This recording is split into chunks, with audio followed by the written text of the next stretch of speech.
Hey, party people. Welcome to my fourth book review.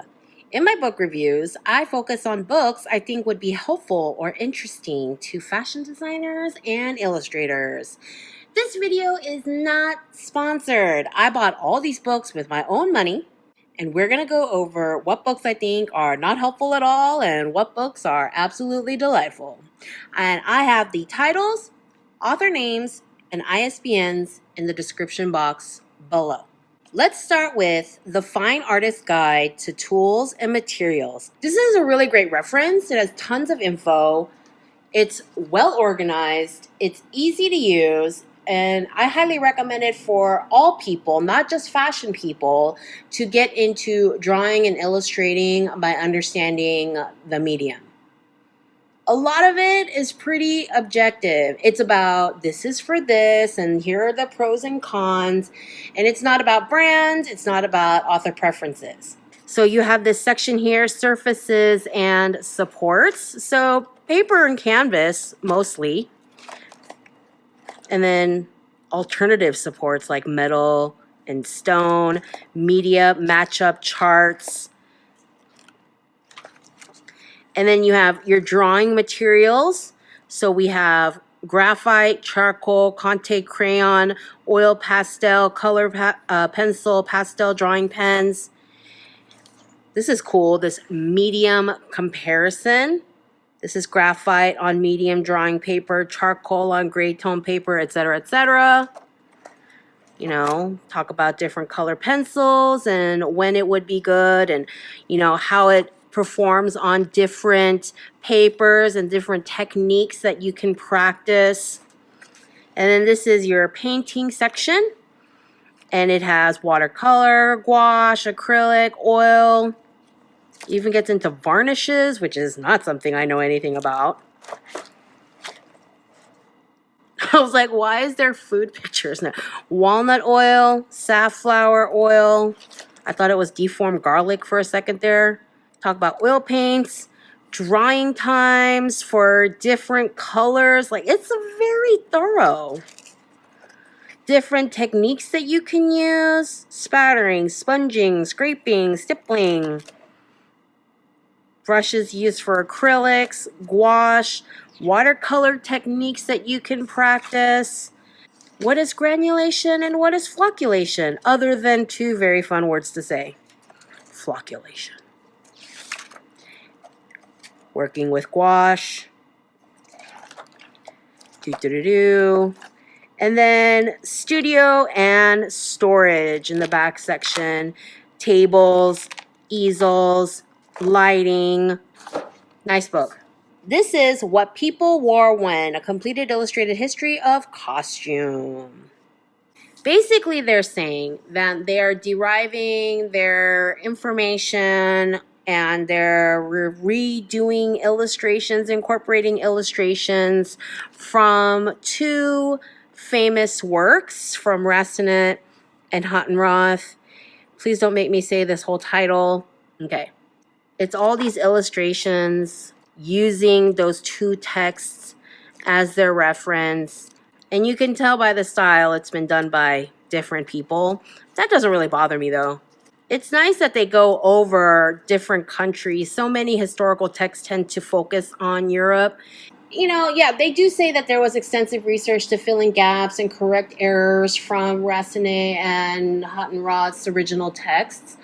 But this kind of book asks the reader to put their trust in the people who worked on this book. And I would feel more secure that the knowledge behind these illustrations was true if there were other sources, such as paintings and other art directly from the time periods and photographs of artifacts, so that we were seeing a variety of source materials creating consistent stories. I find this book, Vintage Details, a Fashion Sourcebook. I find this book absolutely delightful. This book is full of photos of vintage clothes, women's wear, and they are mainly close-ups, far closer than your average costume history book. It starts with small photos of lots of garments, some basic info, including the year it was made, and the rest is divided by category of garment detail. Like this chapter is on cuffs and this chapter is on necklines. And then these little thumbnails are here so you can reference the garment and year on each page. And I find it really wonderful to be able to get so close and look at all these details. And I imagine it to be great inspiration for costume designers, especially if you're building for a movie or a TV show where the camera can get super duper close and you can see all these authentic details. And really any designer can learn from these gorgeous, high quality little details to incorporate into their own construction from time periods that were more detail oriented about quality. This is Fashion Design Drawing Course, the revised and updated second edition. And first up, the title to me is a bit misleading. The title sounds like it would be more geared towards drawing and illustration, but this book is really about the design process. Drawing and how it relates to design process features heavily, but it's really about design process. For example, the first of the 4 chapters is called Finding Inspiration. And this chapter goes over sketching from your closet, sketching at a museum, sketching bits of architecture, turning it into dresses, how to create mood boards, how to explore culture and create a collage, how to explore art to create print design, working with embroidery. So see what I mean? It seems more like a design book than a drawing book. The second chapter is more like a fashion illustration book, but the instructions are not thorough at all. Here is the section on illustrating prints. If I were going purely on this instruction, I would be lost. The third chapter is called Planning and Designing, and it's all about developing a cohesive collection around a specific customer and how to use color and fabrics effectively. And the last chapter is all about flats and final presentation boards. The whole book is a lot of do this and do that and try this and try that. And I have no issue with most of what the book suggests that you do. But my problem is there's not a lot of how you do a lot of these things. And much of the instruction is not very detailed. This is The Secret Lives of Color. Have you ever wondered why certain colors are named very specific names? Have you ever wondered how those colors came to be? Have you ever wondered how different dyes and pigments came to be so that we could paint and dye fabrics in all these amazing colors? This book is a series of short essays and stories, each devoted to a color, and gives a little history and background to it. I love this book so much. I haven't read the entire thing. I've been skipping around and reading up on my favorite colors. It's not an instructional book on color theory. This book is for color geeks and for history buffs and trivia buffs, for anyone who wants a deeper understanding of color, color's effect on everyday lives throughout the history of man, and how it affects us today. I mean, of course, some stories are more exciting than others. Not every color can end up being poisonous and kill people. But yeah, this book is just delightful. This is Fabrics A to Z, the essential guide to choosing and using fabric for sewing. And this is a well-organized, handy-dandy guide to working with every fabric under the sun. Okay, maybe not all, but a lot of them. Each fabric has a bit of a description, properties, what tools and methods would work best, and how to care for it. And it appears by some of the techniques and terms that this was written for the home sewer, but it is very easy to transfer this information to industrial purposes. I kind of wish the swatch pictures were bigger and had something that showed the scale. I did look around in the book for some kind of note that it was printed life size or something like that, but I didn't find anything. But the book is full of info, and there are sections on wovens and knits, and it can help you with fabric identification and also how to work with them. And, I do wish the section on sustainable textiles was a lot more comprehensive, but for a book printed in 2011, this is not terrible. Also, the thing is, it's not like, let's say you're working with a wool challis. The characteristics and preferred cutting and sewing methods aren't going to be different on an organic versus non-organic wool challis. Very helpful, highly recommend. This is zero waste fashion design.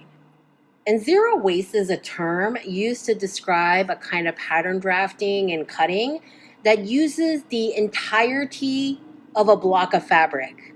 No gaps, no scraps, the whole shebang, or as close to that as possible. In conventional cutting, even with a rather squared off pattern like a t-shirt pattern, the pattern, when you set it out, when you lay it out to be cut, the pattern leaves quite a few gaps. And those gaps mean lots of fabric waste. Zero waste cutting eliminates those scraps and in process creates some truly elegant and avant-garde drapes. This book features a lot of zero waste patterns for you to try out, as well as some designer interviews and tidbits on zero waste cutting and historical costume. The book also has chapters on how to incorporate zero waste with different aspects of fashion, like zero waste in CAD and zero waste in digital textile design. This is a great book for anyone who wants to learn unique, creative pattern cutting. It forces you to discard some hard and fast rules of pattern making that have been ingrained in us, like grain lines. Haha, see what I did there? Ingrained in us, grain line. Okay, anyway. Disclaimer, I did not actually cut and sew any of these patterns. If I had the time, I would love to start exploring some of the simpler cuts. There seems to be a variety of levels of difficulty, so even if you're not an experienced pattern maker, I think that you can make use of this book. Textiles of Japan. This book weighs 8 pounds. And 7.4 ounces. And Google says that is 3.84 kilograms, almost 4 kilograms. Look at the size of this thing. So this is 8.5 pounds of very informative eye candy on Japanese textiles from the 18th to 20th centuries. And it is organized by technique. A lot of people want to study something, a technique, and they can't because they don't even know the questions to ask. The captions here have the names for the materials and techniques used, so you can use that as a springboard for further research. Katazome is one of the techniques I studied in Japan. Katagami is the art of stencil cutting, and katazome is the art of applying the stencils and dyeing the fabric. The stencils are traditionally cut out of persimmon paper.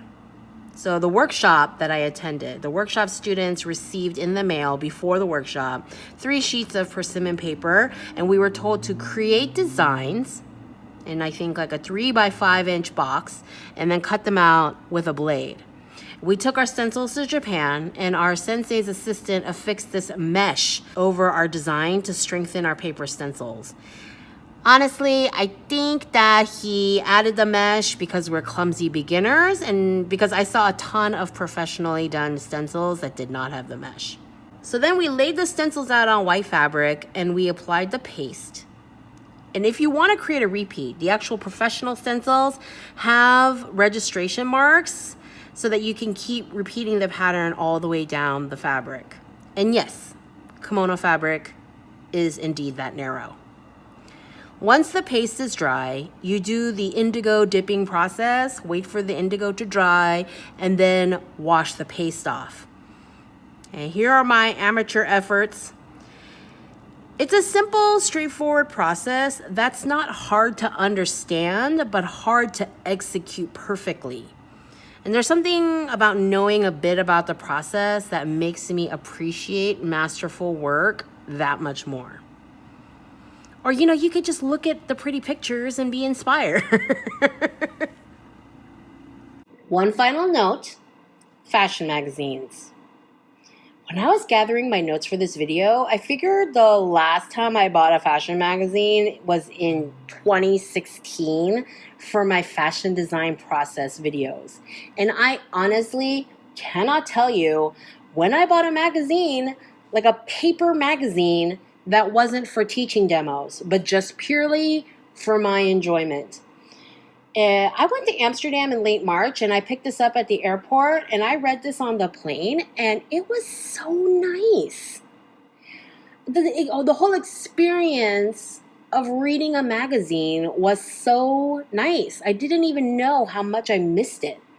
I got to read things at my pace without ugly ads on the side, pop-up screens asking me to subscribe, pop-up screens asking me to disable my ad blocker. I got to look at high-res images up close without worrying about slow internet connections. It was just really nice, and I got a nice reminder of what a pleasurable experience reading a magazine is. And that's it, folks. Please give this video a thumbs up if you enjoyed this book review and would like further book reviews in the future. I'm always buying new fashion books and reading them. This is my favorite thing. So yeah, let me know if you want another book review. Please share this video, subscribe, hit the little gray notification bell.